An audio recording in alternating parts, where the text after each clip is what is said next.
19 मई को ही महात्मा गांधी की हत्या करने वाले नाथूराम गोडसे का जन्म हुआ था। 19 मई 1910 को पुणे स्थित बारामती में हुआ था और 19 मई की ही महात्मा गांधी की हत्या की गई। संघ विचारधारा को मानने वाले नाथूराम गोडसे ने महात्मा गांधी को जान से मार दिया था और अपने आप को आत्मसमर्पण कर दिया था। उसके बाद उन्हें कोर्ट में जज के सामने लाया गया। बयान हुए उसके बाद उन्हें फांसी की सजा दे दी गई। उस दिन तो नाथूराम को इसका वक्त नहीं दिया गया, लेकिन जब उसे फांसी की सजा सुनाई गई तब उसने अपने 6 घंटे के वक्तव्य में विस्तार से बताया कि गांधी की हत्या के पीछे क्या कारण था।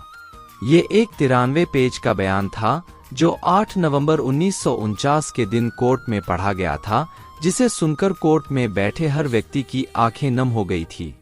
आइए आपको भी बताते हैं कि उन्होंने अपने बयान में क्या कहा था। पूरे बयान को सम्मिलित करना संभव नहीं, लेकिन कुछ मुख्य तर्कों पर नजर डालते हैं। 30 जनवरी 1948 की शाम दिल्ली के बिरला भवन में रोज की तरह प्रार्थना का समय तय था। शाम के 5 बजे उस दिन गांधी से मिलने सरदार पटेल पहुंचे थे। दोनों में बातचीत कुछ लंबी चली और महात्मा गांधी को समय का ध्यान नहीं रहा। प्रार्थना सभा पहुंचने में कुछ देर हो गई। अपनी भतीजियों का हाथ थाम गांधी 5:15 पर प्रार्थना सभा में पहुंचे। लोगों में हलचल थी। बापू आ गए। तभी खाकी बुश जैकेट और नीली पैंट पहने एक व्यक्ति आया और बापू के पांव छूने लगा। मनुबेन ने उस आदमी से कहा, बापू पहले ही 10 मिनट लेट हैं, उन्हें क्यों शर्मिंदा करते हो। ये व्यक्ति नाथूराम गोडसे था। अपनी किताब लास्ट ग्लिम्प्सेस ऑफ गांधी में मनुबेन लिखती है, गोडसे ने उन्हें एक जोर का धक्का दिया जिससे उनके हाथ में रखा सारा सामान जमीन पर गिर गया। सामान उठाने के लिए जैसे ही मनुबेन झुकी, पीछे से गोलियां चलने की आवाज आई। मुड़कर देखा तो गांधी नीचे गिरे पड़े थे।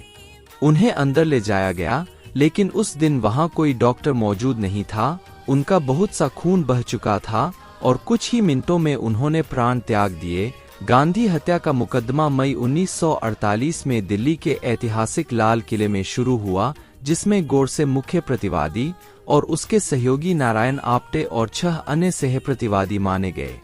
जबकि गोडसे का कहना था कि गांधी की हत्या किसी साजिश के तहत नहीं की गई है, बल्कि उनको मारकर मैंने अपना कर्तव्य निभाया है। कोर्ट ने 8 नवंबर 1949 को गोडसे और आप्टे को मौत की सजा सुनाई गई और 6 अन्य आरोपियों की आजीवन कारावास। नाथूराम विनायक गोडसे महाराष्ट्र के पुणे के चित्पावन ब्राह्मण थे।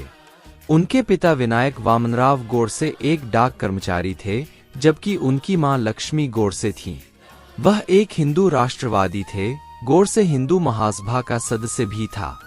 नाथूराम गोडसे ने कभी भी बापू की हत्या से इनकार नहीं किया, बल्कि अपने उद्देश्यों को स्पष्ट करते हुए बयान दिए।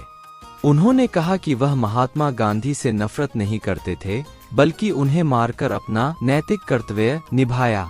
गोडसे ने बापू की हत्या के निम्नलिखित कारण बताए थे, जो इस प्रकार है: सम्मान, कर्तव्य और अपने देशवासियों के प्रति प्यार कभी कभी हमें अहिंसा के सिद्धांत से हटने के लिए बाध्य कर देता है। मैं कभी यह नहीं मान सकता कि किसी आक्रामक का सशस्त्र प्रतिरोध करना कभी गलत या अन्यायपूर्ण भी हो सकता है।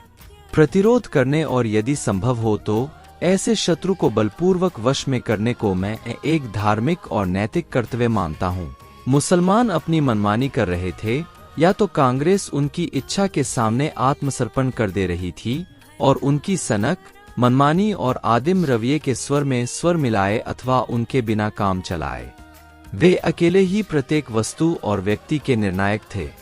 महात्मा गांधी अपने लिए जूरी और जज दोनों थे।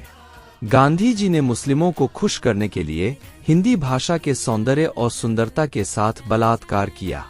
गांधी जी के सारे प्रयोग केवल और केवल हिंदुओं की कीमत पर किए जाते थे। जो कांग्रेस अपनी देशभक्ति और समाजवाद का दंभ भरा करती थी, उसी ने गुप्त रूप से बंदूक की नोक पर पाकिस्तान को स्वीकार कर लिया और जिन्ना के सामने नीचता से आत्मसमर्पण कर दिया।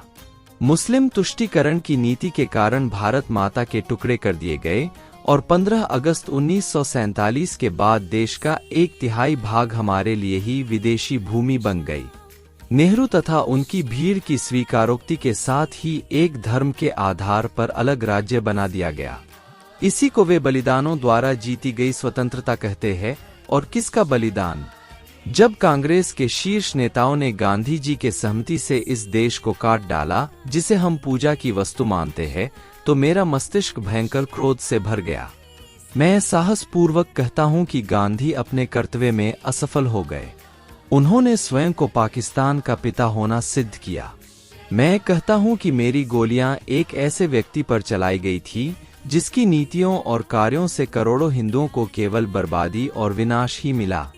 ऐसी कोई कानूनी प्रक्रिया नहीं थी जिसके द्वारा उस अपराधी को सजा दिलाई जा सके, इसलिए मैंने इस घातक रास्ते का अनुसरण किया। मैं अपने लिए माफी की गुजारिश नहीं करूंगा। जो मैंने किया उस पर मुझे गर्व है। मुझे कोई संदेह नहीं है कि इतिहास के ईमानदार लेखक मेरे कार्य का वजन तोलकर भविष्य में किसी दिन इसका सही मूल्यांकन करेंगे। जब तक सिंधु नदी भारत के ध्वज के नीचे से ना बहे तब तक मेरी अस्थियों का विसर्जन मत करना। इसलिए गोडसे की अस्थियां आज तक विसर्जित नहीं की गई है। हम गोडसे के इस कृति को किसी भी मूल्य पर सही नहीं ठहरा सकते, लेकिन हम कह सकते हैं कि गोडसे भी कोई देशद्रोही या आतंकवादी नहीं था। हाँ, उसने रास्ता जरूर गलत चुना। मेरी वीडियो कैसी लगी कमेंट करके बताइए, और मेरी वीडियो अच्छी लगी हो तो एक लाइक भी कर दे। इस वीडियो में बस इतना ही। मेरी वीडियो अच्छी लगी हो तो लाइक कमेंट शेयर करें और सब्सक्राइब करना ना भूले। Thank you for watching my video. जय हिंद, वंदे मातरम।